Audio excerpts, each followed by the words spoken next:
Hi hello welcome to ధనాస్ kitchen. ఈరోజు curry ఏంటి అంటే బీరకాయ శనగపప్పు. చాలా బాగుంటుంది. ఈ బీరకాయ అనేది పెసరపప్పుతో అయినా చేస్తారు, శనగపప్పుతో అయినా చేస్తారు, కానీ శనగపప్పుతో చేస్తేనే చాలా బాగుంటుంది. ఎలా ప్రిపేర్ చేయాలో చూసేద్దాం. ఒక బాండీలోకి 2 కప్పుల ఆయిల్ని వేసుకొని కట్ చేసిన ఉల్లిపాయలు అలాగే పచ్చిమిర్చి వేసుకొని ఒక 5 నిమిషాలు వేగనివ్వాలి.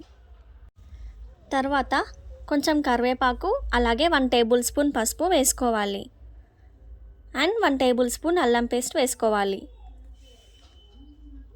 తర్వాత ఒక 1 అవర్ నానబెట్టి పెట్టుకున్న శనగపప్పుని వేసుకోవాలి. మనం ముందే ఒక 1 అవర్ ముందే నానబెట్టుకోవాలి, ఎందుకంటే ఉడకదు కాబట్టి.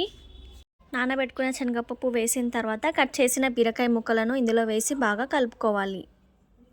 ఇలా అంతా కలిపిన తర్వాత ఒక 5 నిమిషాలు మూత పెట్టి వేగనివ్వండి. 5 నిమిషాల తర్వాత కట్ చేసిన 2 టమాటాలను వేయండి. టమాటా వేసిన తర్వాత ఒక 15 నిమిషాలు ఉడికించుకోండి. బీరకాయ నుంచి వాటర్ వచ్చేంత వరకు ఉడికించుకోండి. చూడండి, 15 నిమిషాల తర్వాత బీరకాయ నుంచి వాటర్ అనేది ఎలా వచ్చాయో.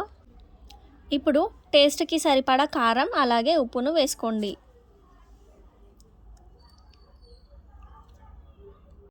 ఇలా అంతా కలిపిన తర్వాత ఒక గ్లాసు వాటర్ని వేసుకోండి. మనం వేసుకున్న శనగపప్పు ఉడకాలి కదా, అందుకే ఒక గ్లాస్ వాటర్ని యాడ్ చేసుకొని ఒక 5 నిమిషాలు ఉడికించండి.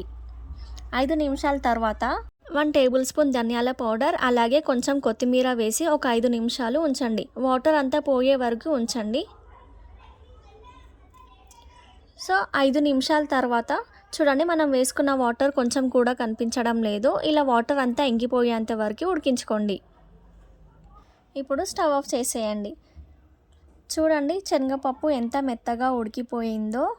ఒక గ్లాస్ వాటర్ని యాడ్ చేసి ఉడికించుకున్నాం కాబట్టి ఉడికిపోయింది. వాటర్ని యాడ్ చేయకపోతే పలుకుగానే ఉండిపోతుంది. సో ఇంతేనండి, బీరకాయ శనగపప్పు కర్రీ రెడీ అయిపోయినట్టే.